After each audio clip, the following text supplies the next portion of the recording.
The morning sun cast long shadows across the pristine deck of the USS Valiant as Lieutenant Commander Sarah Chen stepped aboard the massive aircraft carrier. Her weathered sea bag hung from her shoulder, and her uniform bore the unmistakable signs of countless deployments, faded patches, salt stains that never quite washed out, and creases that spoke of years spent in cramped quarters beneath the waves. The contrast between her worn appearance and the gleaming vessel couldn't have been more stark. Before we jump back in, tell us where you're tuning in from, and if this story touches you, make sure you're subscribed, because tomorrow I've saved something extra special for you. Around her, fresh-faced officers moved with the confident stride of those who had never doubted their place in the world. Their uniforms were crisp, their ribbons perfectly aligned, their brass polished to mirror brightness. They carried themselves with the swagger that came from graduating at the top of their Naval Academy classes, from families with Admiral stars in their closets and congressional connections in their contacts. Sarah's boots, scuffed from desert, sand and jungle mud, made soft sounds against the metal deck as she made her way to the ship's personnel office. Behind her, she could hear the whispered comments that had followed her throughout her career. "Look at that uniform. Wednesday. Last time she saw a dry cleaner? Probably transferred from some backwater supply depot. I heard she came from the submarine service." Makes sense. They're not exactly known for their appearance standards. The USS Valiant was not just any aircraft carrier. It was the flagship of the Pacific Fleet, home to the Navy's most prestigious air wing, and the launching pad for careers that would reach the highest levels of military command. Every officer aboard had fought tooth and nail for their position, and most had the credentials to prove they belonged. Sarah Chen did not appear to be one of them. As she approached the ship's personnel office, she passed groups of officers engaged in animated discussions about their latest accomplishments. Commander James Morrison, whose father had been a Secretary of the Navy, was regaling his colleagues with tales of his recent promotion. Lieutenant Commander Patricia Wells, daughter of a 4-star general, was showing off her latest fitness report, marked with glowing endorsements from her previous commanding officers. "Chen, Sarah, reporting aboard," she said simply when she reached the personnel desk. The yeoman behind the counter, Petty Officer Rodriguez, looked up from his paperwork with barely concealed boredom. "Transfer orders?" he asked, extending his hand without looking up from his computer screen. Sarah handed over the sealed envelope containing her orders. Rodriguez tore it open with practiced efficiency, his eyes scanning the contents with the speed of someone who had processed thousands of similar documents, but as he read, his expression changed. His eyebrows rose slightly, and he looked up at Sarah with new interest. "You're assigned to the intelligence division," he said, his voice carrying a note of surprise. "That's unusual. Most intel officers come straight from the Defense Intelligence Agency or Naval Intelligence Command." Sarah nodded but offered no explanation. She had learned long ago that the less said about her background, the better. Let people draw their own conclusions. They usually did anyway.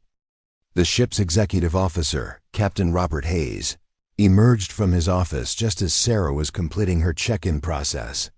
Hayes was a man who looked like he had been cast from the same mold as every other senior Navy officer, tall, distinguished, with graying hair and the kind of bearing that commanded respect from subordinates and peers alike. His uniform was immaculate, his ribbons impressive, and his manner suggested someone who had never questioned whether he belonged in the upper echelons of military leadership. "You must be our new intelligence officer," Hayes said, extending his hand. "I'm Captain Hayes, the XO. Welcome aboard the Valiant." Sarah shook his hand firmly. "Thank you, sir. I'm looking forward to serving aboard your ship." Hayes studied her for a moment, taking in her worn uniform and weathered appearance. "Your service record is interesting," he said carefully. "Lot of gaps in your assignments. Classified billets, I assume?" It was a fishing expedition, and Sarah recognized it as such. Yes, sir. Some of my previous assignments were compartmentalized. Of course. Hayes's smile was polite but distant. Well, Lieutenant Commander Chen, I trust you'll find the Valiant's operations quite different from whatever you're used to. We maintain very high standards here. I'm sure you'll adapt quickly. The words were courteous, but the subtext was clear. This was a warning that her previous standards, whatever they might have been, would not be sufficient aboard this vessel. Sarah had heard similar warnings before, usually from officers who had never left the safety of their air-conditioned offices or the comfort of their stateside assignments. I understand, sir, Sarah replied evenly. I'll do my best to meet your expectations. After Hayes departed, Petty Officer Rodriguez leaned forward conspiratorially. Word of advice, ma'am, he said in a low voice. The XO's got his eye on making Admiral, and he doesn't like anything that might make the ship look bad. Keep your head down, do your job, and try not to draw attention to yourself. Sarah thanked him and made her way to the Intelligence Division spaces, deep in the ship's bowels. The corridors were narrow and utilitarian, far removed from the polished surfaces and brass fittings of the ship's more public areas. Here, the focus was on function over form, on getting the job done rather than looking good while doing it. The Intelligence Division was overseen by Lieutenant Commander Michael Torres, a sharp-eyed officer who had earned his position through a combination of analytical brilliance and political savvy. He was known for running a tight operation, and his briefings to the ship's command staff were legendary for their precision and insight. Chen, Torres said as she entered his office. I've been expecting you. Your reputation precedes you. Sarah wasn't sure whether that was a good thing or a bad thing. Thank you, sir. I'm ready to get to work. Torres gestured to a chair across from his desk. Before we discuss your duties, I want to be clear about something. This division has an outstanding record. We provide accurate, timely intelligence to the command staff, and we do it without drama or complications. I don't know what your previous assignments were like, but here we operate by the book. No cowboy operations, no going off script, no surprises. Clear. Another warning, delivered with more subtlety than Captain Hayes had managed, but a warning nonetheless. Sarah nodded. Crystal. Clear, sir. Good. Your primary responsibility will be threat assessment and analysis. You'll be working with Lieutenant Patterson and Lieutenant Junior Grade Williams. They'll show you the ropes and get you up to speed on our current operations. Lieutenant Brad Patterson was everything Sarah had come to expect from Naval Academy. Graduates. Tall, confident, and articulate, he had the kind of polished bearing that impressed senior officers and opened doors. His uniform was perfect, his haircut regulation, and his manner suggested someone who had never encountered a problem he couldn't solve with the right combination of intelligence and charm. Welcome to the team, Patterson said as he shook Sarah's hand. I'm sure you'll find our operations quite sophisticated. We're not just analyzing threats here, we're helping to shape the strategic picture for the entire Pacific Fleet. Preparing and narrating this story took us a lot of time, so if you are enjoying it, subscribe to our channel. It means a lot to us. Now back to the story. Lieutenant Junior Grade Kelly Williams was Patterson's female counterpart, equally polished and equally confident. She had graduated second in her class at the academy and had already been selected for early promotion to lieutenant. Her career was on a fast track, and she knew it. We'll start you off with some basic threat assessments, Williams said, gesturing to a stack of files on Sarah's new desk. Nothing too complicated at first. Just get you familiar with our format and standards. The files contained intelligence, reports on various regional threats, terrorist organizations, drug cartels, and hostile nation-states. The analysis was competent but uninspired, the kind of work that checked all the boxes but offered little in the way of genuine insight. Sarah had seen similar reports countless times before, usually produced by analysts who had never left their offices or encountered the subjects of their analysis in person. As she reviewed the materials, Sarah became aware of the conversation taking place at the desks around her. Patterson and Williams were discussing their latest fitness reports, comparing their rankings and speculating about their next assignments. Other officers chimed in with their own career concerns, their promotion timelines, and their strategies for catching the attention of senior leadership. The key is visibility, Patterson was saying. You need to make sure the right people know who you are and what you're capable of. It's not enough to do good work, you have to make sure it gets noticed. Absolutely, Williams agreed. That's why I volunteered for that briefing to Admiral Morrison next week. FaceTime with flag officers is invaluable. Sarah listened to the conversation with growing discomfort. She had spent her career focused on the mission, on getting the job done regardless of who received credit or recognition. The idea of treating intelligence work as a stepping stone to personal advancement struck her as fundamentally wrong. But she kept her opinions to herself. She had learned the hard way that challenging the established order rarely led to positive outcomes, especially for someone whose background couldn't be fully explained or understood. The first few days aboard the Valiant fell into a routine. Sarah arrived early, stayed late, and produced the kind of solid, unremarkable work that her supervisors expected. She attended briefings, contributed when asked, and otherwise tried to blend into the background. Her strategy was simple: do good work, avoid controversy, and hope that her competence would eventually be recognized. It was a strategy that had served her well in previous assignments, but the USS Valiant was different. Here, competence was assumed, and what mattered was style, presentation, and the ability to make senior officers feel confident in their decisions. Sarah's direct, no-nonsense approach was viewed as lacking in polish, and her reluctance to engage in office politics was seen as a sign of either arrogance or incompetence. The first major test came during a routine intelligence briefing to the ship's command staff. Sarah had been assigned to present an analysis of potential threats in the South China Sea, a region that had become increasingly important to U.S. strategic interests. She had spent hours researching the topic, consulting classified databases, and preparing what she believed was a thorough and accurate assessment. The briefing room was filled with the ship's senior officers, including Captain Hayes and the ship's commanding officer, Captain Richard Sullivan. Sullivan was an imposing figure, a career aviator who had commanded fighter squadrons and air wings before taking command of the Valiant. He was known for his quick temper and his intolerance for anything less than perfection. Ladies and gentlemen, Torres began, this morning we'll be receiving a threat assessment briefing from Lieutenant Commander Chen, our newest intelligence officer. Lieutenant Commander Chen has recently joined us from various classified assignments. The introduction was adequate but uninspiring, and Sarah could see the skeptical expressions on the faces of some of the senior officers. She had 30 minutes to prove herself, and she knew that first impressions would be crucial.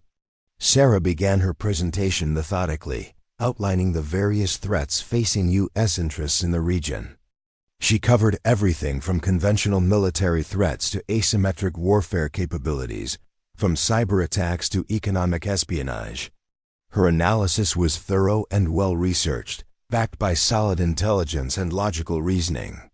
But as she spoke, Sarah could see that she was losing her audience. The senior officers appeared bored, their attention wandering to their phones and paperwork. Captain Sullivan checked his watch repeatedly, and Captain Hayes seemed more interested in taking notes about presentation style than content. In conclusion, Sarah said, wrapping up her briefing, the threat environment in the South China Sea is complex and evolving. Our adversaries are employing a combination of conventional and unconventional tactics, and we need to be prepared for a wide range of potential scenarios. The room was silent for a moment after she finished. Then Captain Sullivan spoke up. Lieutenant Commander Chen, that was a very Comprehensive briefing. However, I'm not sure I heard anything that we haven't already considered. What's your assessment of the most likely threat scenario? Sarah had anticipated this question, and she had prepared what she believed was a thoughtful response. Sir, based on the intelligence available to me, I believe the most likely scenario involves a gradual escalation of tensions through proxy forces and economic pressure, rather than direct military confrontation. Sullivan frowned. That's not particularly helpful, Lieutenant Commander. We need actionable intelligence, not academic theorizing. What specific threats should we be prepared for? The question revealed the fundamental disconnect between Sarah's approach and what the command staff expected. They wanted simple, clear-cut answers that would allow them to make confident decisions. Sarah's nuanced analysis, with its acknowledgement of uncertainty and complexity, was seen as wishy-washy and unhelpful. Sir, Sarah replied carefully, the intelligence picture is incomplete in several key areas. Without additional information, I can't provide the kind of specific threat assessment you're looking for. The admission of uncertainty was a mistake, and Sarah realized it as soon as the words left her mouth. Military leaders, particularly at the senior level, expected their intelligence officers to project confidence and certainty, even when the underlying information was ambiguous or incomplete. Captain Hayes leaned forward. Lieutenant Commander, in my experience, good intelligence officers find ways to fill in the gaps. They use their expertise and judgment to provide commanders with the information they need to make decisions. It was a rebuke delivered with the kind of polite professionalism that made it all the more stinging. Sarah had been found wanting, and everyone in the room knew it. Yes, sir, Sarah replied. I'll refine my analysis and provide more specific assessments in future briefings. The briefing concluded with perfunctory thanks and polite dismissals. As the senior officers filed out of the room, Sarah could hear their whispered comments. Not exactly what I expected from someone with her background. Maybe she's been out of the mainstream too long. We might need to consider other options. For the intelligence division, Torres approached Sarah as she was gathering her materials. That could have gone better, he said quietly. The command staff expects a certain level of confidence from their briefers. They don't want to hear about gaps in intelligence or uncertainty in analysis. They want clear, actionable information. Sarah nodded, understanding the message. I'll adjust my approach for future briefings.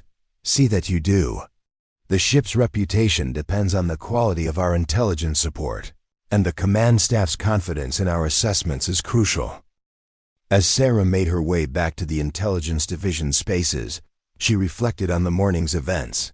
She had provided an honest, thorough analysis based on the available intelligence, but that wasn't what her audience had wanted. They wanted certainty, confidence, and clear-cut answers, even if those answers were based on incomplete information or wishful thinking. It was a familiar dynamic, one that Sarah had encountered in various forms throughout her career. The challenge was finding a way to provide the kind of intelligence support that commanders needed while maintaining the integrity and honesty that effective intelligence work required. But as she settled back into her routine of analysis and reporting, Sarah couldn't shake the feeling that she was being judged not just on her work, but on her appearance, her background, and her failure to fit the mold of what a successful naval officer should look like. The whispers continued throughout the following weeks. Sarah's worn uniform became a frequent topic of conversation among the ship's officers, as did her unconventional background and her apparent lack of ambition. Unlike her colleagues, she didn't volunteer for high-visibility assignments or seek out opportunities to brief senior officers. She simply did her job, quietly and competently, hoping that her work would speak for itself. It was a hope that would soon be tested in ways she could never have imagined. The first real crisis came 3 weeks after Sarah's arrival aboard the Valiant. The ship was operating in international waters near the Strait of Malacca, when the Intelligence Division received a priority message from Pacific Fleet Intelligence. A high-value target had been identified in the region, and the Valiant was being tasked with conducting surveillance and intelligence-gathering operations. The target was Dr. Viktor Petrov, a Russian scientist who had been involved in developing advanced missile guidance systems for the Russian military. Intelligence suggested that Petrov was attempting to defect to the west, but his exact location and intentions were unclear. The Valiant's mission was to locate Petrov and assess the situation without compromising his safety or alerting hostile forces to his presence. It was exactly the kind of complex high-stakes operation that could make or break careers. Success would bring recognition and advancement opportunities. Failure could result in international incidents, diplomatic crises, or worse. Lieutenant Commander Torres called a meeting of the Intelligence Division senior staff to discuss the mission. Patterson and Williams were clearly excited about the opportunity, already discussing how they could leverage their involvement into career advancement. "This is exactly the kind of operation that gets noticed at the highest levels," Patterson said enthusiastically. "If we can pull this off, it'll be a career-defining moment." Williams nodded in agreement. "The key is making sure we document everything properly. We need to show how our analysis contributed to the mission's success." Sarah listened to the conversation with growing concern. Her colleagues were focusing on the personal benefits of the mission rather than its complexities and risks. They seemed to view Dr. Petrov as a means to career advancement rather than as a human being whose life might depend on their competence. Torres assigned Sarah to lead the analysis team, a decision that surprised everyone, including Sarah herself. "You've got the most experience with this type of operation," he explained. "I need someone who can think outside the box and provide unconventional insights." It was the first time anyone had acknowledged Sarah's background or suggested that her experience might be valuable. The recognition was gratifying, but it also came with enormous pressure. The mission's success would depend largely on the quality of her analysis and recommendations. Sarah threw herself into the work with the kind of intensity that had characterized her entire career. She studied every available piece of intelligence on Dr. Petrov, his background, his motivations, and his current situation. She analyzed the regional threat environment, identifying potential hostile forces and assessing their capabilities. She developed multiple scenarios for how the mission might unfold, each with its own risks and opportunities. But as she worked, Sarah became increasingly aware of the limitations of the intelligence available to her. The information was fragmentary and often contradictory. Some sources suggested that Petrov was genuinely attempting to defect, while others indicated that he might be involved in an elaborate deception operation. The Russian government's response to his disappearance was similarly ambiguous, with some officials calling for his return, while others seemed unconcerned about his fate. The more Sarah studied the situation, the more convinced she became that the mission was far more complex and dangerous than anyone realized. But when she tried to express her concerns to Torres, she was met with the same response that had greeted her earlier briefings. "We need actionable intelligence, not academic uncertainty," Torres said firmly. "The command staff is counting on us to provide clear guidance on how to proceed." Sarah understood the pressure that Torres was under. The ship's senior officers expected confident assessments and clear recommendations. Admitting uncertainty or acknowledging the limits of available intelligence was seen as a failure of analysis rather than an honest acknowledgement of reality. But Sarah also understood the stakes involved. Dr. Petrov's life might depend on the accuracy of their intelligence, and the mission's success could have far-reaching implications for U.S. interests in the region. The pressure to provide simple answers to complex questions was understandable, but it was also dangerous. As the mission date approached, Sarah found herself caught between her professional instincts and the expectations of her superiors. She had identified numerous potential complications and risks, but she also knew that raising these concerns would be seen as negativity and lack of confidence. The night before the mission was scheduled to begin, Sarah sat in her small stateroom, reviewing her analysis one final time. Her worn uniform hung in the narrow closet, a constant reminder of the gulf between her background and the polished world of the USS Valiant. On her desk lay the intelligence reports that would guide the mission, reports that she knew were incomplete and potentially misleading. Outside her porthole, the South China Sea stretched endlessly into the darkness, holding secrets and dangers that no amount of analysis could fully reveal. Tomorrow, those secrets would be tested, and Sarah's career would be judged not just on the quality of her work, but on her ability to navigate the treacherous waters of military politics and bureaucratic expectations. She had no way of knowing that within days, everything she thought she knew about her place aboard the USS Valiant would be turned upside down, and that the worn uniform that had made her an object of ridicule would become the least important thing about her in the eyes of those who mattered most. The mission was about to begin, and with it, the real test of everything Sarah Chen had learned during her long and unconventional career. The first day of the Petrov operation dawned gray and humid, with a thick marine layer obscuring the horizon. Sarah stood on the Intelligence Division's bridge wing, watching the ship's aircraft prepare for their surveillance missions. The choreographed dance of deck crews, pilots, and support personnel was impressive, but Sarah's attention was focused on the intelligence picture that was rapidly becoming more confusing rather than clearer. The initial reports from the reconnaissance flights had been contradictory. One pilot reported seeing what appeared to be a Russian surveillance vessel operating near the suspected rendezvous point. Another had observed unusual radio traffic suggesting the presence of multiple intelligence services in the area.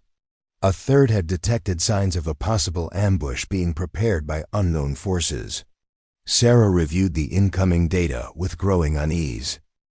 The intelligence picture was not just incomplete, it was actively misleading. Someone was deliberately muddying the waters, but she couldn't determine who or why. "Chen, what's your assessment?" Torres asked as he entered the intelligence center. His usual confident demeanor was showing signs of strain. The pressure from the command staff was clearly getting to him. "Sir, the intelligence is contradictory. We're seeing indicators that suggest multiple scenarios, some of which are mutually exclusive. Either our sources are compromised or someone is running a sophisticated deception operation." Torres frowned. "That's not what I want to hear, Chen. The captain is expecting a clear briefing in 30 minutes. I need actionable intelligence, not a list of possibilities." Sarah had faced this moment countless times before in her career. The pressure to provide certainty when certainty didn't exist, to offer simple answers to complex questions, to tell commanders what they wanted to hear rather than what they needed to know. But something about this situation felt different, more dangerous. "Sir, with respect, providing false certainty could compromise the mission and endanger Dr. Petrov's life.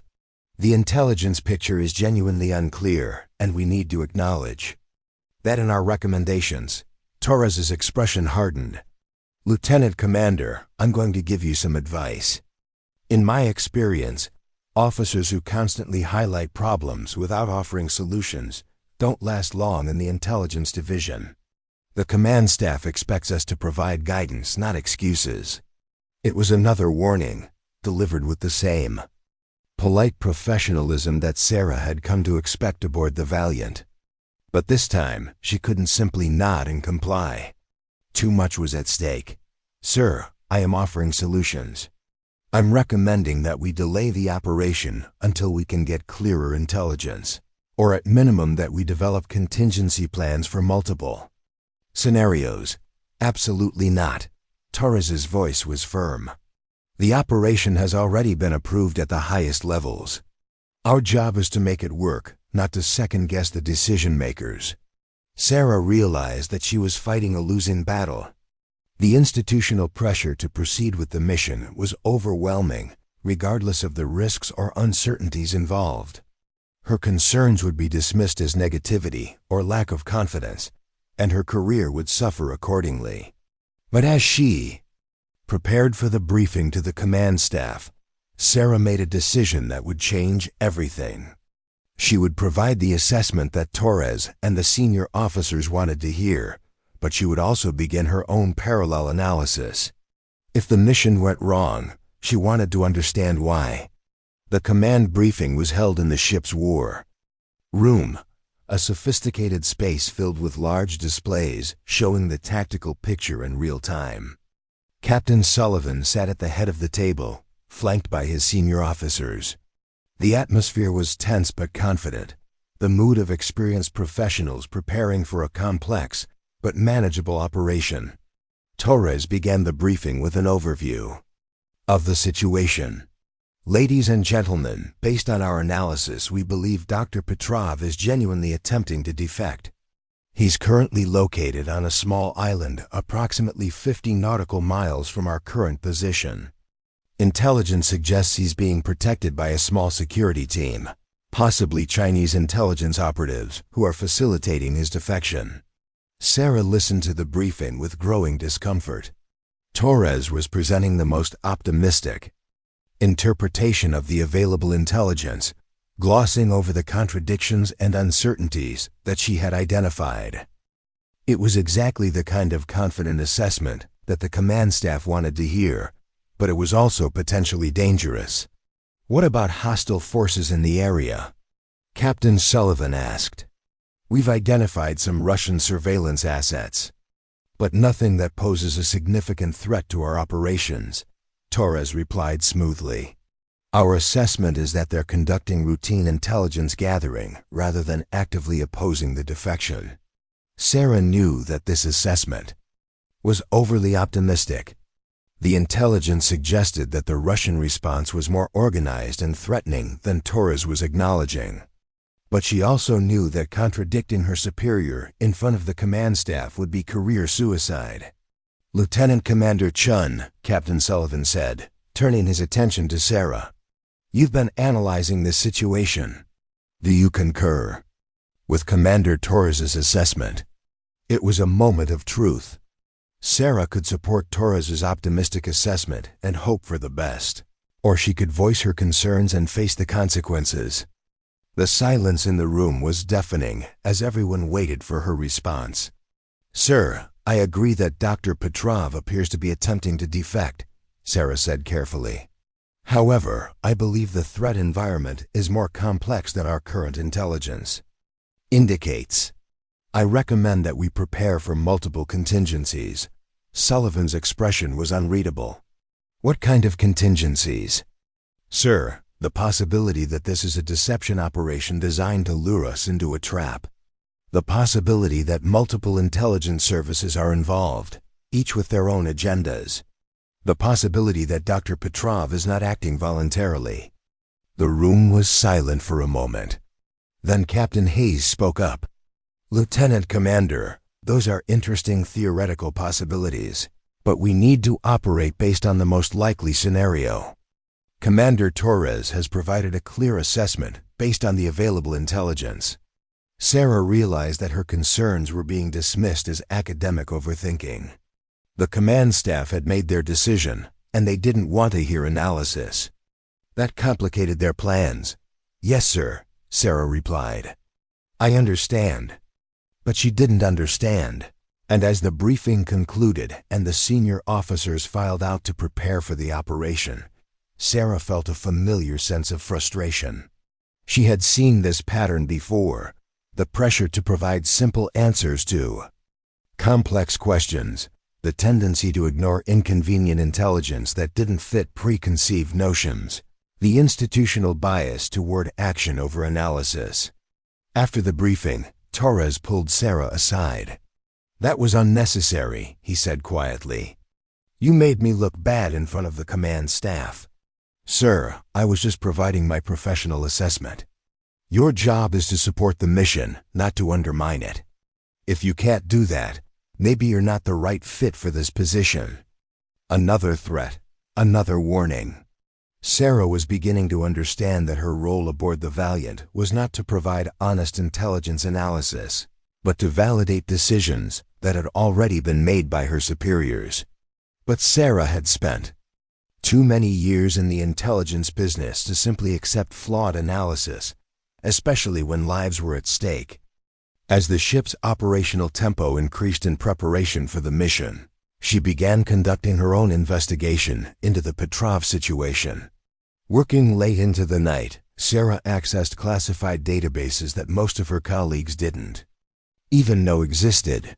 She reached out to contacts in other intelligence agencies, carefully probing for information without revealing the details of the Valiant's mission. She analyzed communication intercepts, satellite imagery, and human intelligence reports with the kind of meticulous attention to detail that had characterized her entire career. What she discovered was deeply troubling.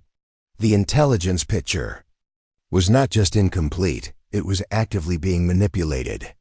Someone was feeding false information into the intelligence stream, creating the appearance of a straightforward defection scenario while obscuring the true nature of the situation. Dr. Petrov was indeed attempting to defect, but he wasn't just a missile guidance expert. According to the classified files that Sarah had accessed, Petrov had been involved in developing advanced cyber warfare capabilities for the Russian military. His defection would provide the United States with unprecedented insight into Russian cyber operations, making him an extremely high-value target for multiple intelligence services. More troubling was the evidence that Sarah uncovered regarding the various forces operating in the area. The Chinese weren't facilitating Petrov's defection. They were trying to capture him for their own purposes. The Russians weren't just conducting routine surveillance. They were preparing a military operation to either rescue or eliminate Petrov before he could reach American hands. And there were indications that other intelligence services, possibly including Iranian and North Korean operatives, were also involved in the unfolding drama. The operation that Torres had described as a routine intelligence gathering mission was actually shaping up to be a multi-sided intelligence battle with enormous stakes and significant risks. The USS Valiant was sailing into the middle of a situation that could easily escalate into an international incident or worse. Sarah documented her findings meticulously, preparing a comprehensive analysis that painted a much darker picture than the one that Torres had presented to the command staff. But she also knew that presenting this analysis would be seen as undermining the mission and second-guessing the decision-makers. The dilemma kept her awake at night, pacing her small stateroom as she wrestled with the conflicting demands of professional integrity and institutional loyalty. She had sworn an oath to defend the Constitution and protect American interests, but she had also sworn to obey the orders of her superiors. When those obligations conflicted, which took precedence? The answer came sooner than Sarah had expected.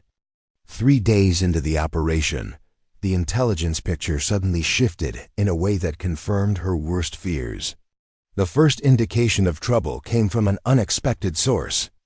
Petty Officer Rodriguez, the personnel clerk who had processed Sarah's arrival aboard the ship, approached her during a quiet moment in the intelligence center. "Ma'am," he said quietly, "I've been monitoring some of the communication traffic, and I'm seeing some things that don't make sense." Rodriguez was not an intelligence analyst, but he was responsible for managing the division's communication systems, which gave him access to a wide range of classified information. He was also, Sarah had learned, much more perceptive than his laid-back demeanor suggested. "What kind of things?" Sarah asked. "There are messages coming in that aren't being logged in the official traffic. Someone's using back-channel communications to coordinate activities related to the Petrov operation." Sarah felt a chill run down her spine. Back-channel communications were often used when official channels were considered compromised or when activities needed to be kept hidden from normal oversight. The fact that they were being used in connection with the Petrov operation suggested That someone was operating outside the normal command structure. Can you show me these messages? Rodriguez hesitated. Ma'am, I'm not supposed to be monitoring that traffic. If someone finds out, I've been looking at it.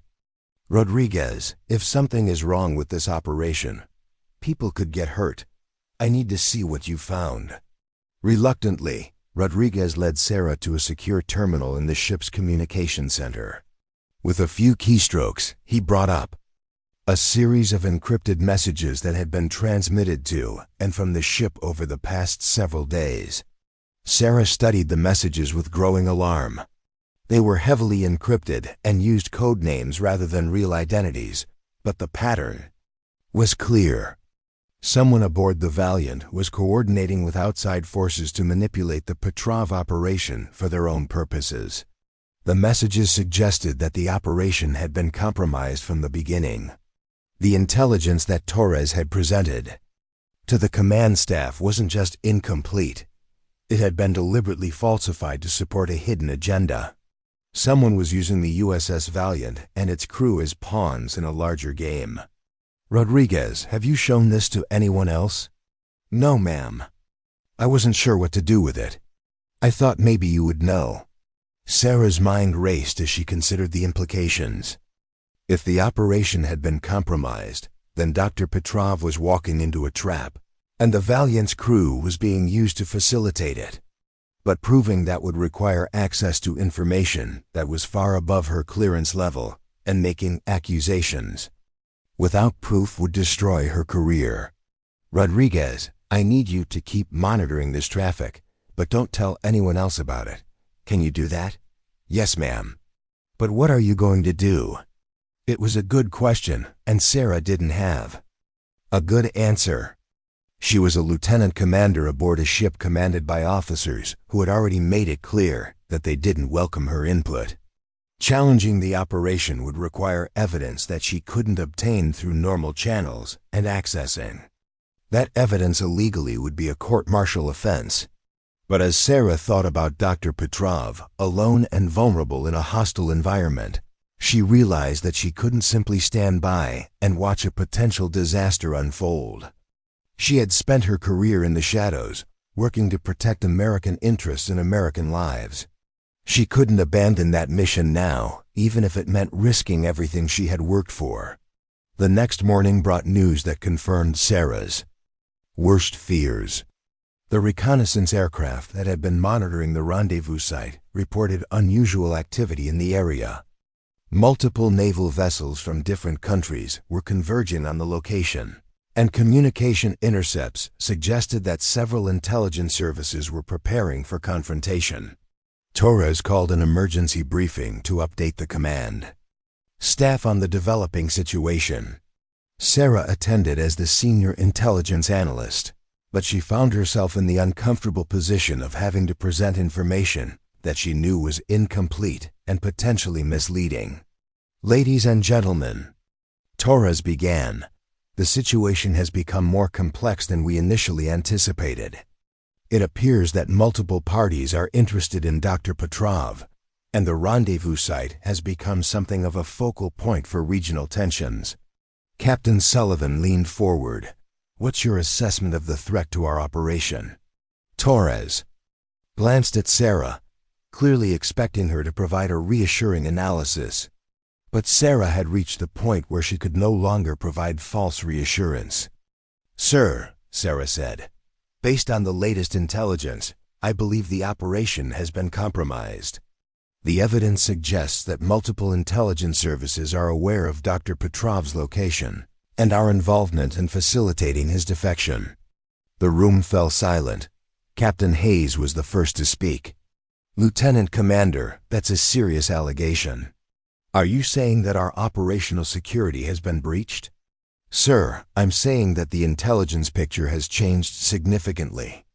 Since we began this operation, what appeared to be a straightforward defection scenario has become a multi-sided intelligence operation with significant risks.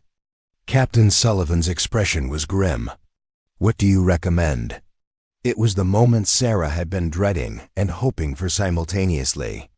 She could provide the safe, conventional recommendation that would protect her career, or she could speak the truth and accept the consequences. "Sir, I recommend that we abort the operation and extract our assets immediately. The risks have become unacceptable, and continuing could result in an international incident or worse." The silence that followed was deafening. Torres's face was red with anger and embarrassment. The senior officers stared at Sarah with expressions ranging from shock to fury. "Lieutenant Commander Chen," Captain Sullivan said slowly, "are you seriously recommending that we abandon a mission that has been approved at the highest levels based on your personal assessment of the intelligence?" "Yes, sir."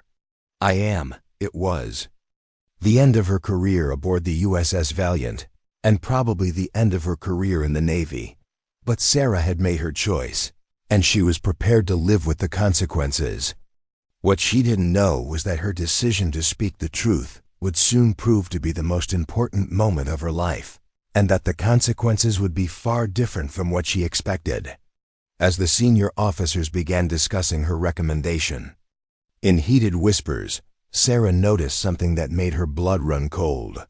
Captain Hayes was taking notes, but he was writing in a code that Sarah recognized from her previous assignments. It was a communication system used by intelligence operatives to coordinate with their handlers. The realization hit her like a physical blow. The operation hadn't just been compromised by outside forces. It had been compromised from within the ship itself. Someone aboard the USS Valiant was working for a foreign intelligence service, and Sarah had just identified herself as a threat to their operation. The real danger was just beginning, and Sarah's worn uniform and unconventional background were about to become the least of her problems. The game had changed, and the stakes were now life and death. As the briefing concluded and the senior officers prepared to make their final decision about the operation, Sarah realized that she was no longer just fighting for her career or her reputation. She was fighting for her life, and possibly for the lives of everyone aboard the ship. The investigation that had begun with concerns about flawed intelligence had uncovered something far more dangerous, a conspiracy that reached into the highest levels of the ship's command structure. And Sarah was the only one who knew the truth. The question now was whether she would live long enough to do anything about it. The emergency klaxon shattered the pre-dawn quiet aboard the USS Valiant with piercing urgency that sent every soul on the massive vessel scrambling to battle stations. Sarah Chen had been awake for hours, hunched over classified terminals in the intelligence center, piece by piece unraveling a conspiracy that threatened not just the Petrov operation, but the security of the entire Pacific Fleet. The coded messages that Petty Officer Rodriguez had uncovered were just the beginning. Sarah's deeper investigation had revealed a network of communications that painted a terrifying picture. Someone aboard the ship had been feeding intelligence to hostile forces for months, possibly years.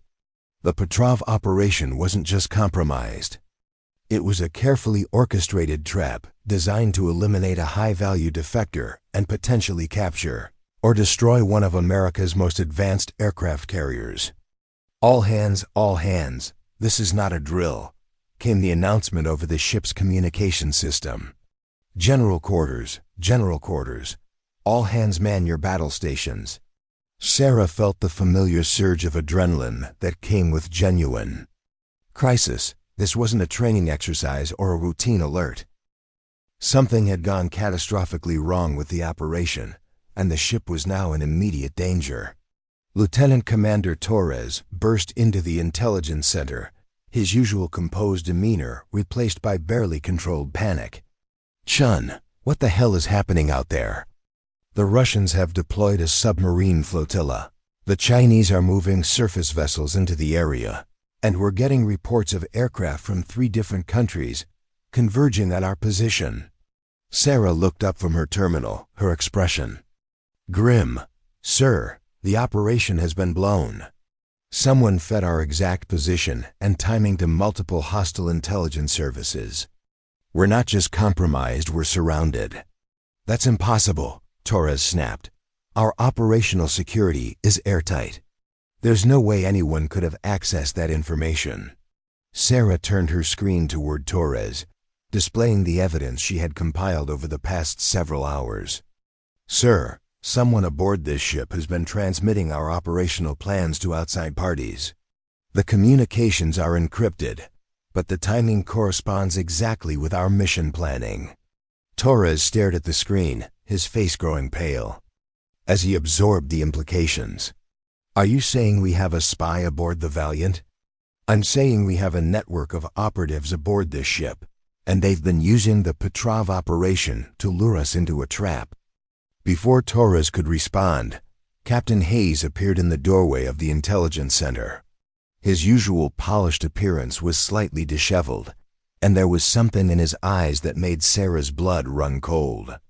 "Gentlemen," Hayes said, his voice carrying an odd tone that Sarah couldn't quite identify, "I need to speak with Lieutenant Commander Chen privately." Torres looked confused. "Sir, we're in the middle of a crisis situation. Chen has uncovered evidence of a security breach that's exactly what I need to discuss with her." Hayes interrupted smoothly. "Commander Torres, please report to the bridge. The captain needs an immediate intelligence briefing on the tactical situation." Torres hesitated, clearly sensing that something was wrong, but unable to identify the source of his unease. "Sir, shouldn't Chen be the one providing that briefing? She's been analyzing this situation more closely than anyone." "I'll send her up shortly," Hayes replied. "Right now, I need to debrief her on some classified matters that have just come to light." It was a plausible explanation, but Sarah's instincts were screaming danger. Hayes's demeanor, his sudden appearance at a moment when she had just uncovered evidence of the conspiracy, his insistence on speaking with her alone, all of these factors pointed to one conclusion that she desperately hoped was wrong. Torres left reluctantly, glancing back at Sarah with an expression that suggested he too sensed something amiss. As soon as he was gone, Hayes closed the door to the intelligence center and activated the compartment security locks.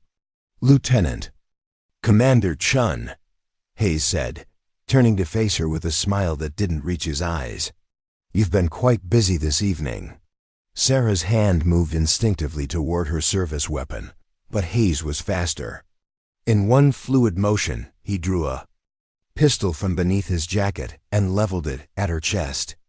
"I wouldn't recommend that," he said calmly. "Your reputation suggests that you're quite capable in close combat situations, but I think we both know that you're not faster than a bullet." The pieces suddenly fell into place in Sarah's mind. Hayes's access to classified information, his ability to influence operational planning, his presence at every crucial briefing, the executive officer of the USS Valiant, was the source of the security breach.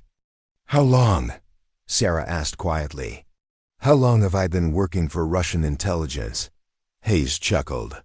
"Longer than you might think, but not as long as you might fear. I'm actually quite patriotic, Lieutenant Commander. It's just that my definition of American interests doesn't always align with the official position. You're selling out your own ship, your own crew." "I'm preventing a war," Hayes replied firmly. "Dr. Petrov's defection would have given the United States capabilities that would fundamentally alter the balance of power in the region. That kind of shift inevitably leads to conflict, and conflict leads to the deaths of thousands of innocent people." Sarah stared at him in disbelief. "So you decided to play God with international relations?" "I decided to make a difficult choice for the greater good. Unfortunately, your investigation has complicated that choice considerably." The ship shuddered suddenly as what sounded like depth charges exploded in the water nearby. The Valiant was under attack, and Sarah was trapped in a compartment with a traitor who was pointing a gun at her heart. "Here's what's going to happen," Hayes continued. "You're going to delete all of your research from the system, and then you're going to accompany me to the helicopter deck. There's a Russian submarine surfacing nearby, and they're sending a small craft to collect both you and Dr. Petrov. And if I refuse, Then you'll suffer an unfortunate accident during the current crisis. Ship's officers are sometimes killed in action, especially during chaotic situations like this one. Sarah felt the familiar calm that had sustained her through countless dangerous situations settle over her mind. Hayes might have the advantage of surprise and superior position, but he had made one crucial mistake. He had assumed that she was just another intelligence officer, someone whose primary skills involved analyzing data and writing reports. He had no idea who he was really dealing with. "Before I agree to anything," Sarah said slowly, "I need to understand something." "How? Did you get Petrov to cooperate with this plan? He's genuinely trying to defect, isn't he?" Hayes nodded.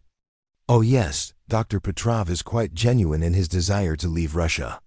He has no idea that his defection is being used as bait for a larger operation. As far as he knows, he's about to begin a new life in the United States. And instead, he'll be returned to Russia, where he'll face appropriate consequences for his betrayal. And the USS Valiant will suffer a tragic loss due to what will appear to be a navigation error in hostile waters." The ship shuddered again, more violently. This time, whatever was happening outside, the situation was deteriorating rapidly. "The crew," Sarah said. "There are over 5,000 people aboard this ship. Most of them will survive," Hayes replied with disturbing casualness. "Modern rescue operations are quite effective. The ship itself will be lost, of course, along with its intelligence capabilities and operational records. But the majority of the personnel will be recovered." Sarah realized that Hayes was describing not just betrayal, but mass murder.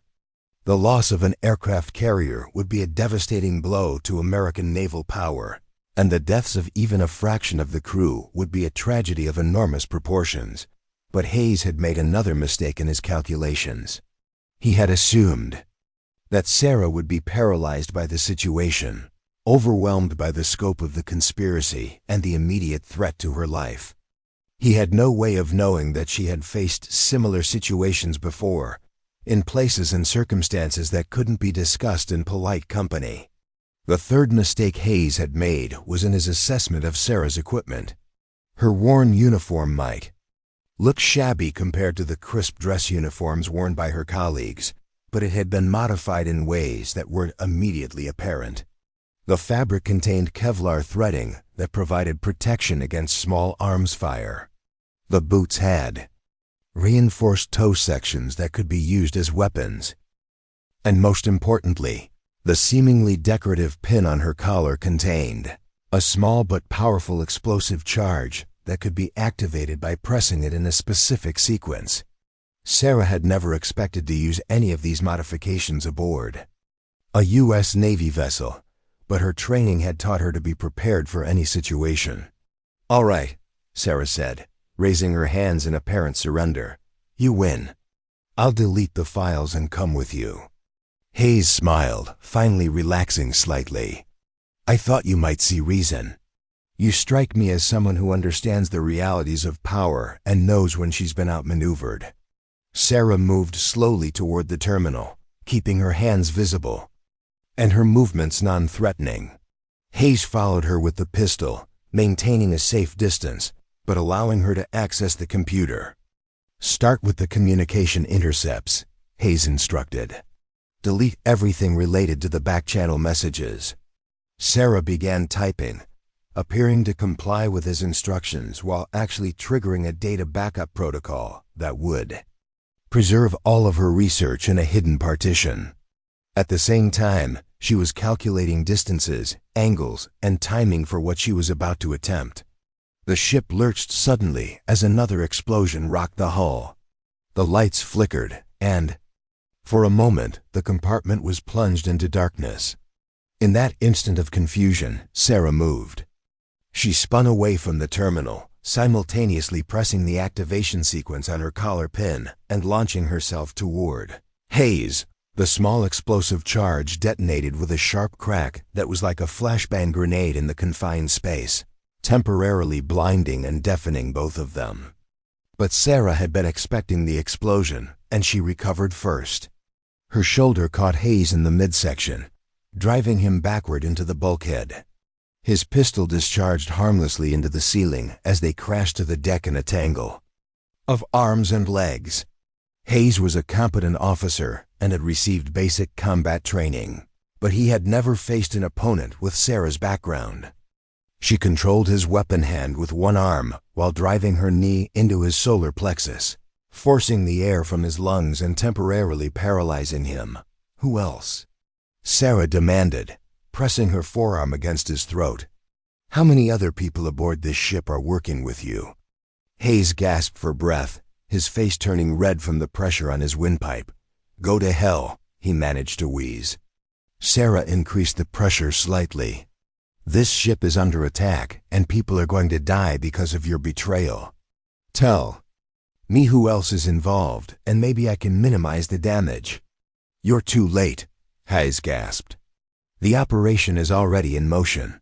Even if you stop me, you can't stop what's coming. Another explosion, closer this time, sent vibrations through the ship's hull.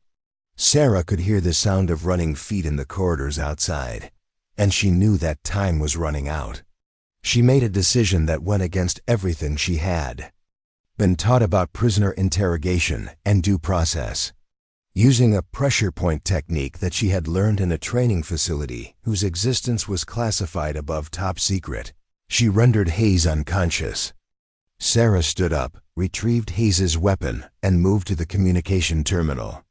With rapid keystrokes, she accessed the ship's internal communication system and transmitted an emergency message to Captain Sullivan and the senior staff.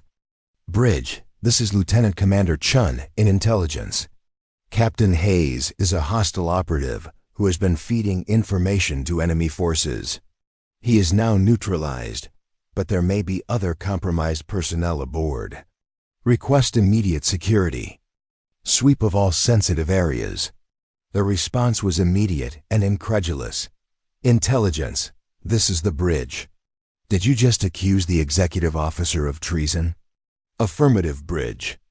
I have evidence of his communications with hostile forces, and he just attempted to force me to delete intelligence files and accompany him off the ship.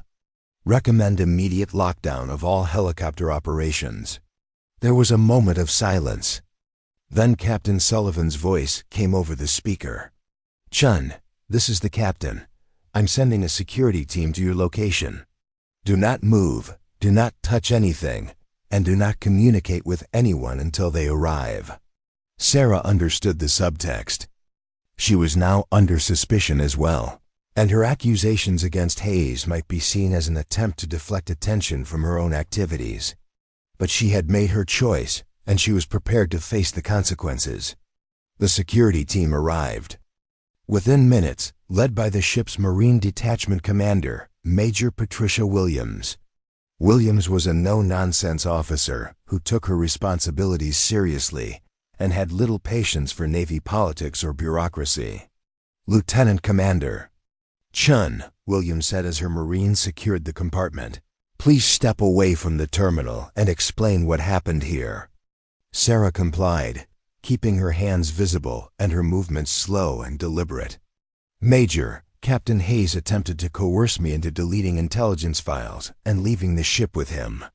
When I refused, he drew a weapon and threatened to kill me. I was forced to defend myself. Williams examined Hayes's unconscious form, noting the weapon on the deck and the signs of struggle in the compartment. These are serious accusations, Lieutenant Commander. Do you have evidence to support them? Sarah gestured toward the computer terminal. All of my research is preserved in the system, Major. The evidence shows that someone aboard this ship has been transmitting our operational plans to hostile forces. Hayes had access to all of the compromised information, and his behavior tonight confirms his involvement. One of Williams's Marines approached and whispered something in her ear. Williams's expression grew grim as she listened. Lieutenant. Commander, Williams said, I've just received word that Captain Hayes's personal quarters have been searched. The Marines found encrypted communication equipment, that doesn't appear in any official inventory. It was the confirmation that Sarah had hoped for but hadn't dared to expect. Hayes's guilt was now established beyond any reasonable doubt. But the immediate crisis was far from over. The ship was still under attack, and Sarah's intelligence suggested that the assault was just beginning. "Major," Sarah said urgently, "we need to get this information to the bridge immediately. The enemy forces know our exact position and capabilities because Hayes has been feeding them intelligence for months. They're not just trying to rescue Dr. Petrov, they're trying to cripple or destroy this entire battle group." Williams nodded grimly. "Let's go." The journey to the bridge took them through corridors filled with sailors rushing to their battle stations. The ship's defensive systems were fully activated, and Sarah could hear the distinctive whine of the close-in weapon systems engaging incoming threats. But as they approached the bridge, Sarah noticed something that made her blood run cold. Several of the ship's senior officers were gathered in a side compartment, engaged in what appeared to be a heated discussion. Among them was Commander Torres, who should have been on the bridge providing intelligent support to the captain. Sarah grabbed Williams's arm. "Major, we may have a bigger problem than just Hayes." Williams followed Sarah's gaze and saw the gathering of officers. "What are you thinking?" "I'm thinking that Hayes might not have been working alone." As if to confirm Sarah's suspicions, one of the officers in the group, Commander Jackson, the ship's operations officer, suddenly produced a sidearm and pointed it at his colleagues. "Nobody move," Jackson shouted. "This operation is proceeding exactly as planned, and no one is going to interfere with it." Williams reacted instantly, drawing her own weapon and positioning herself between the hostile officer and the rest of the group. "Drop your weapon." "Commander, that's an order." Jackson swung his pistol toward Williams. "You don't understand, Major. This is bigger than just this ship, bigger than just this operation. There are forces at work here that you can't comprehend." Sarah realized that the conspiracy was even more extensive than she had imagined. Hayes and Jackson weren't just isolated traitors, they were part of a larger network that had infiltrated the ship's command structure. "Commander Jackson," Sarah called out, "it's over. Hayes has been captured, and his communication equipment has been discovered. Whatever you're trying to accomplish, you're not going to succeed." Jackson's expression grew desperate. "You have no idea what you've done, Chen. You've disrupted an operation that took years to plan and execute. The consequences of your interference will be far greater than you realize. The consequences of betraying your country and your shipmates are pretty clear to me," Sarah replied coldly. The standoff might have continued indefinitely, but it was interrupted by an announcement over the ship's communication system that changed everything. All hands, this is Admiral Morrison. I am now aboard the USS Valiant and assuming operational command. All personnel are to report to their stations immediately and await further orders." Sarah felt a surge of hope. Admiral Patricia. Morrison was a legend in the Navy, a combat veteran who had earned her stars through competence and courage rather than politics. If anyone could sort out the current crisis, it was Morrison, but Jackson's reaction was one of pure panic. "No," he whispered. "She wasn't supposed to be here. This changes everything." Sarah suddenly understood the full scope of the enemy plan. The attack on the USS Valiant wasn't just about Dr. Petrov or even about destroying the ship. It was about eliminating specific personnel who posed a threat to the conspiracy. Admiral Morrison was the real target. "Major Williams," Sarah said. "Urgently, we need to get to the Admiral immediately. She's in danger." Williams nodded, but before they could move, Jackson made a desperate decision.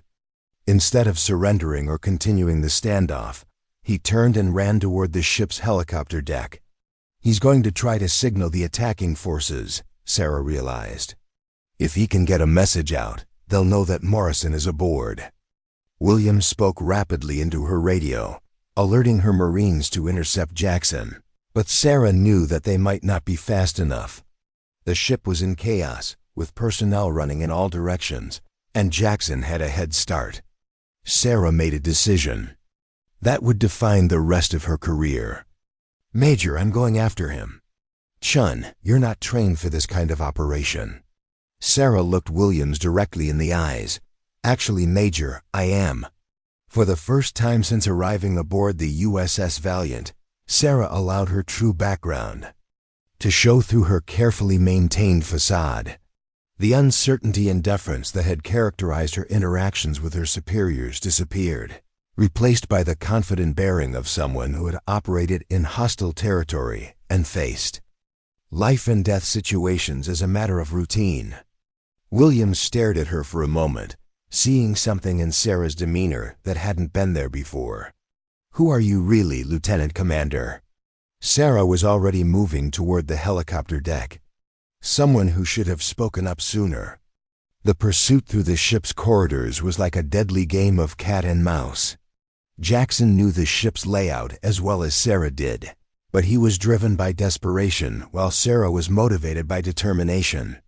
She had spent months being dismissed and underestimated by her colleagues, but now the stakes were too high for false modesty or institutional politeness. Sarah reached the helicopter deck just as Jackson was approaching the communication console. That could be used to transmit messages to the attacking forces. He was frantically entering access codes, trying to get the system online before he was stopped. "Step away from the console, Commander," Sarah ordered, drawing Hayes's pistol. Jackson spun around, his own weapon in his hand. "You don't understand what you're dealing with, Chen. This conspiracy goes far beyond just this ship. We're trying to prevent a war that would kill millions of people. By betraying your oath and murdering your shipmates. By making hard choices that people like. You are too naive to understand." The two officers faced each other across the helicopter deck, weapons drawn, while the sounds of battle echoed around them. The ship's defensive systems were firing continuously now, and Sarah could see the flashes of explosions in the water. Around the vessel. "It's over, Jackson," Sarah said. "Surrender now, and maybe you'll live to see a courtroom." Jackson's response was to raise his weapon and fire. But Sarah was no longer the uncertain intelligence officer who had struggled to fit in aboard the USS Valiant. In the split second before Jackson pulled the trigger, she moved with the fluid grace of someone who had been trained to survive in the world's most dangerous places. The bullet passed harmlessly through the space where she had been standing. As Sarah rolled to her left and came up behind the cover of a helicopter maintenance cart, Jackson fired again, the round sparking off the metal cart, but Sarah was already moving. She emerged from cover at an angle that Jackson hadn't anticipated. Her weapon trained on his center mass. "Drop it," she commanded. Jackson hesitated for a moment, then made the mistake of trying to swing his pistol toward her new position. Sarah's training took over, and she fired once, precisely, hitting Jackson's weapon hand and sending his pistol skittering across the deck. Jackson collapsed, clutching his wounded hand and staring at Sarah with shock and disbelief. "How did you?" Sarah kicked his weapon away and moved to secure the communication console. "I'm not who you thought I was." It was then that Admiral Morrison arrived on the helicopter deck, accompanied by a full security detail and several of the ship's senior officers. Morrison was a compact woman in her 50s, with silver hair and eyes that missed nothing. She took in the scene the wounded Jackson, the smoking pistol in Sarah's hand, the secured communication console with the quick assessment of someone who had seen combat in multiple theaters. "Lieutenant Commander Chen," Morrison said calmly, "I think it's time you and I had a conversation about your background." Sarah slowly lowered her weapon and came to attention. "Yes, ma'am." Morrison approached the communication console and examined the equipment that Jackson had been trying to use. "This is a sophisticated piece of hardware. Military-grade encryption, satellite uplink capability, frequency hopping technology. Not the kind of thing you'd expect to find in the hands of a regular Navy officer." She turned back to Sarah. Your service record makes for interesting reading, Lieutenant Commander. Lots of classified assignments, gaps in your duty stations, and commendations from organizations that officially don't exist. Sarah remained silent, unsure how much she could or should reveal about her background.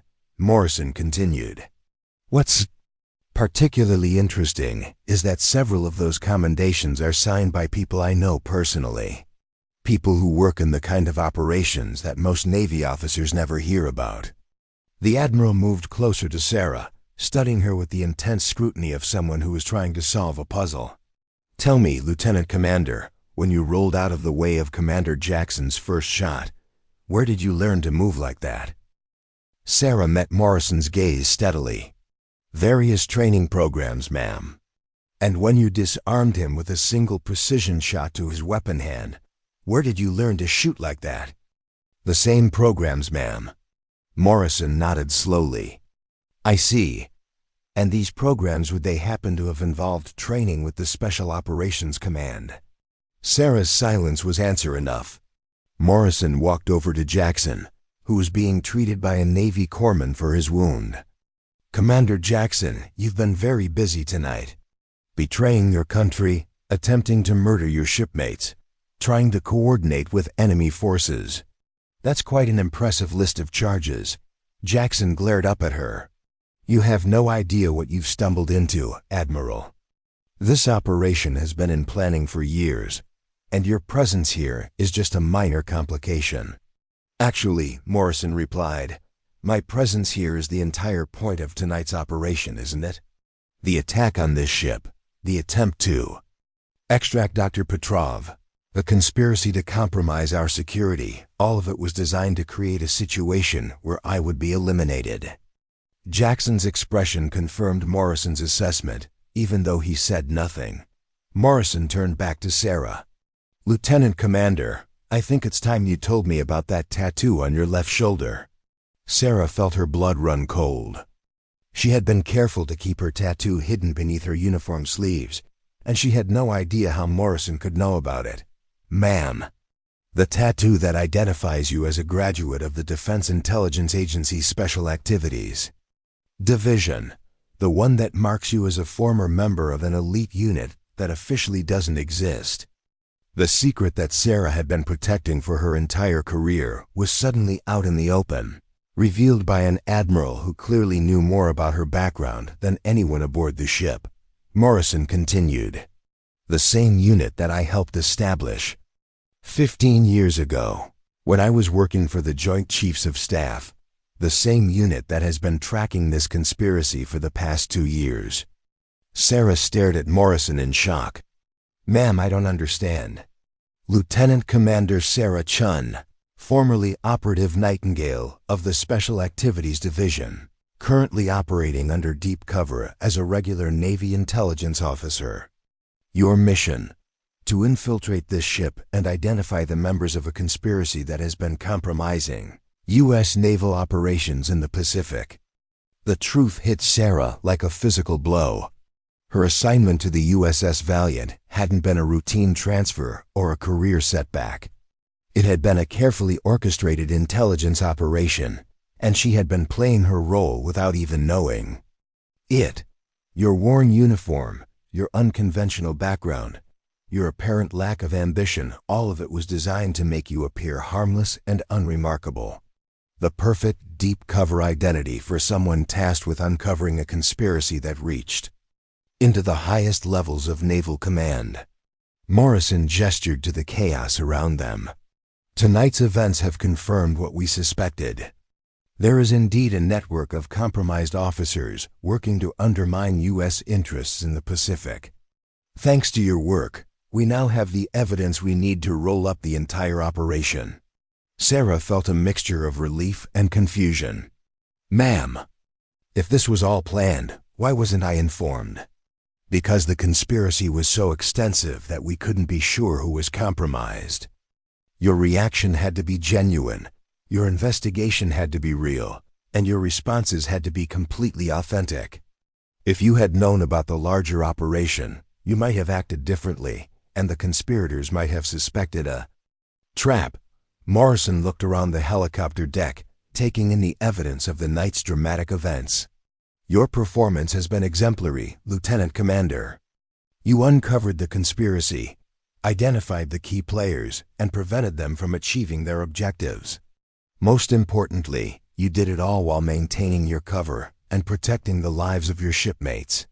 The sound of jet engines overhead announced the arrival of additional aircraft, but these were American fighters rather than hostile forces.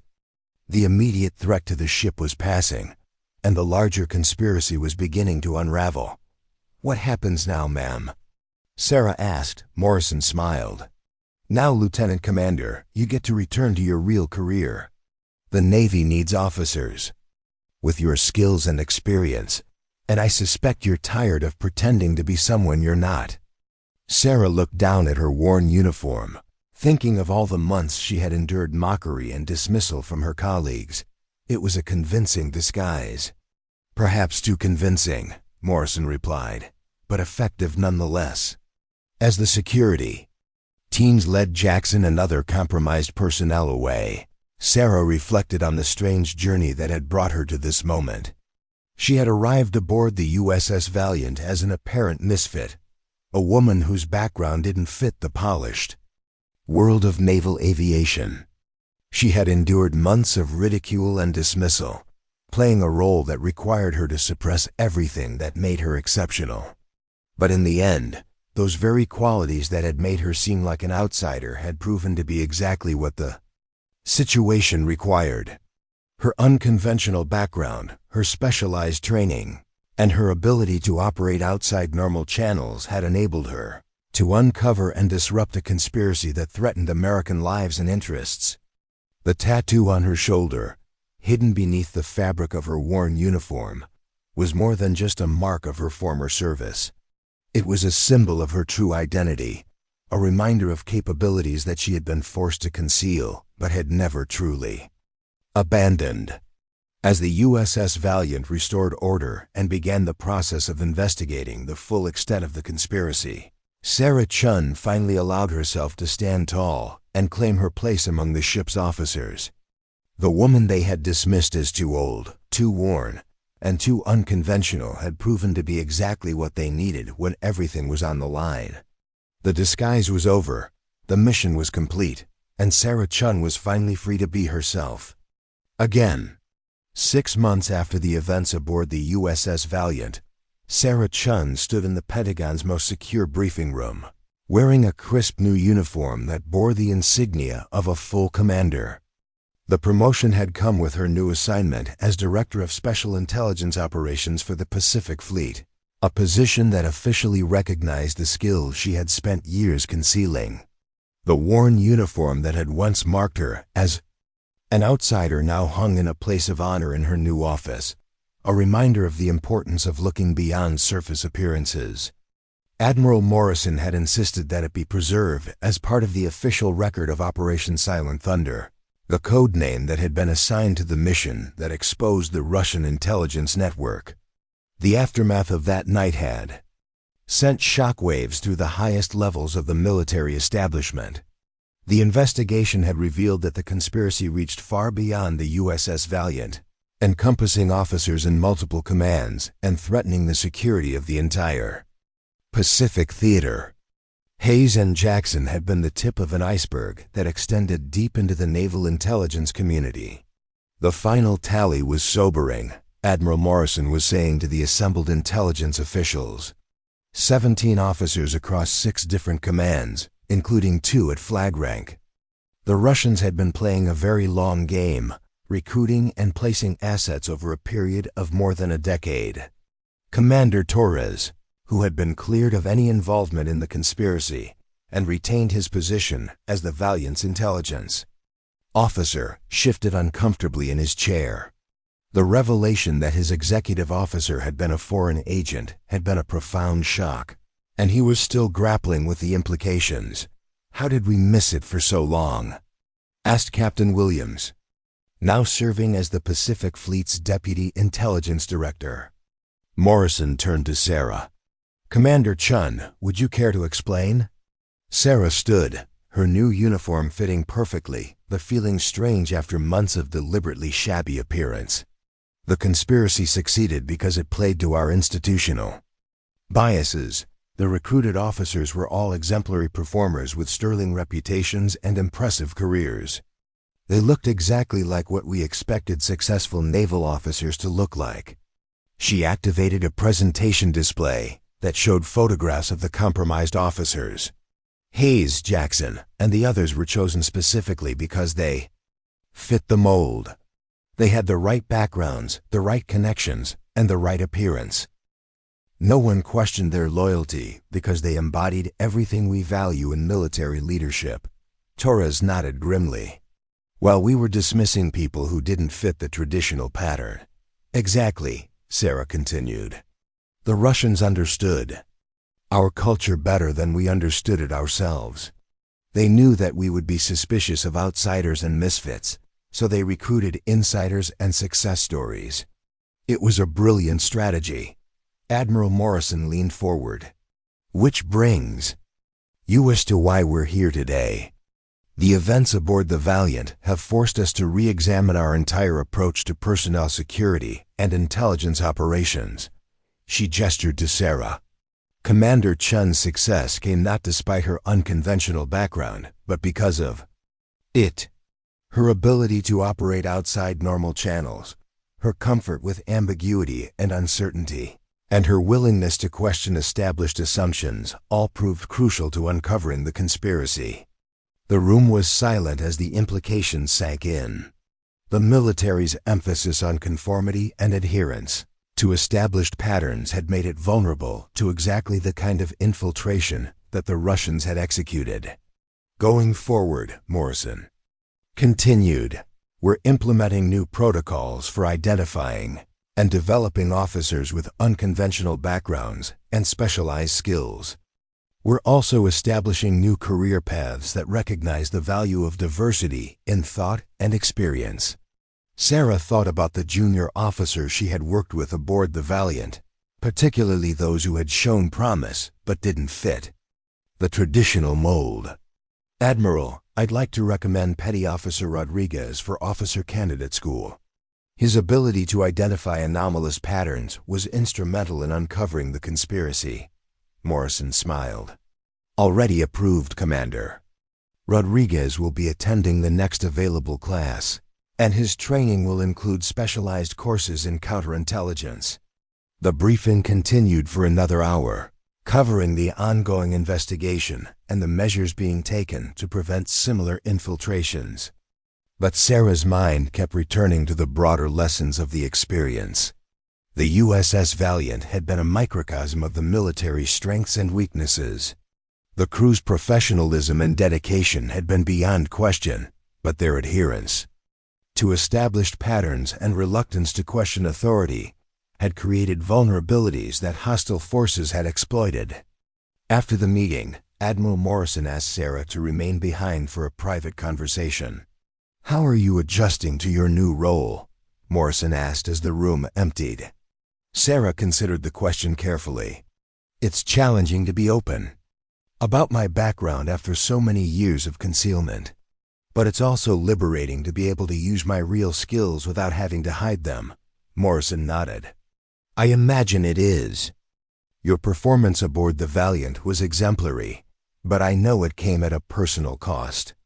Months of being dismissed and underestimated couldn't have been easy. It was worth it, Sarah replied. The mission succeeded, and we prevented a catastrophe that could have cost thousands of lives. True, but I want to make sure you understand that your sacrifice was recognized and appreciated. The President himself reviewed your service record and authorized a commendation that will remain classified, but will follow you throughout your career. Sarah felt a surge of gratitude mixed with irony. The recognition she had craved during her months aboard the Valiant was now coming in abundance, but it had to remain secret, just like the mission that had earned it. There's something else, Morrison continued. We've identified several other situations that require the kind of specialized approach you demonstrated aboard the Valiant. Officers with deep cover experience and unconventional backgrounds who can operate in environments where traditional methods have failed. Sarah understood the implication. You're offering me another undercover assignment. I'm offering you the opportunity to build and lead a new unit that specializes in exactly this type of operation. A group of officers who can blend into any environment and uncover threats that traditional intelligence methods might miss. It was an attractive proposition, the chance to create something new and important. But Sarah also remembered the isolation and frustration of her months aboard the Valiant, the daily struggle to suppress her true capabilities and endure dismissal from colleagues who couldn't see past surface appearances. Admiral, I appreciate the offer, but I think there's more value in working openly within the existing structure. We need to change the culture that made the Valiant conspiracy possible, and that requires visible leadership from people with unconventional backgrounds. Morrison smiled. I was hoping you'd say that. The Navy needs officers like you in positions where junior personnel can see that success comes in many forms, not just the traditional pathways. As Sarah left the Pentagon that evening, she reflected on the strange journey that had brought her to this point. She had begun her career in the shadows, working in operations that couldn't be acknowledged or discussed. She had spent years perfecting the art of blending in, of appearing ordinary while possessing extraordinary capabilities. The assignment aboard the USS Valiant had been the culmination of that training, but it had also been a kind of liberation. For the first time in her career, she had been forced to stand up for her principles and demonstrate her true capabilities, regardless of the personal cost. The worn uniform hanging in her office was more than just a memento. It was a reminder that appearances could be deceiving, that the most important qualities often lay hidden beneath the surface, and that sometimes the person who seemed least qualified for a job was actually the only one who could do it properly. 3 weeks later, Sarah received an unexpected visitor in her new office. Tyler Callahan, now a lieutenant commander himself, had requested a meeting to discuss what he described as an important personal matter. "Ma'am," Callahan said as he entered her office, his demeanor far more humble than she remembered from their time aboard the Valiant. "I wanted to thank you for what you did aboard the ship, and to apologize for how I treated you during your time there." Sarah gestured to a chair across from her desk. "That's not necessary, Tyler. You were operating based on the information available to you at the time." "No, ma'am, I was operating based on assumptions and prejudices that I should have recognized and overcome. You were clearly qualified for your position, but I chose to focus on superficial things like your uniform and your apparent lack of ambition." Callahan paused, clearly struggling with the admission. "I've been thinking a lot about that night, about how wrong I was about everything. You saved all of our lives, and you did it despite the fact that none of us gave you the respect you deserved." Sarah studied the young officer, seeing genuine remorse and a maturity that hadn't been there during their previous encounters. "What do you plan to do with that realization?" "I've requested assignment to your new unit," Callahan replied. "I know I probably don't deserve the opportunity, but I want to learn from officers like you. I want to understand how to look beyond surface appearances and recognize real capability when I see it." It was an unexpected request, but Sarah found herself considering it seriously. Callahan's willingness to acknowledge his mistakes and seek to learn from them suggested a kind of growth that could make him a valuable addition to her team. "The work we do requires officers who can operate outside their comfort zones and challenge their own assumptions," Sarah said. "Are you prepared for that kind of personal and professional development?" "Yes, ma'am, I am." Sarah made her decision. "Report to Commander Martinez on Monday morning. Should begin your orientation and assessment." As Callahan left her office, Sarah reflected on the changes that had occurred since that night aboard the USS Valiant. The immediate crisis had been resolved, but the larger work of cultural transformation was just beginning. The military would always need officers who could conform to established patterns and execute traditional missions with precision and efficiency. But it also needed officers who could think differently, operate in ambiguous environments, and challenge assumptions that might no longer be valid. Sarah's worn uniform, hanging in its place of honor, served as a daily reminder that the most important battles were often fought by people who didn't look like traditional warriors, and that victory sometimes came from the most unexpected sources. The woman they had once dismissed as too old, too unconventional, and too different had become a symbol of the kind of leadership the military needed for the challenges ahead. And that transformation had begun with a simple willingness to look beyond surface appearances and recognize the extraordinary capabilities that often lay hidden in plain sight. Up next, you've got 2 more standout stories right on your screen. If this one hit the mark, you won't want to pass these up. Just click and check them out.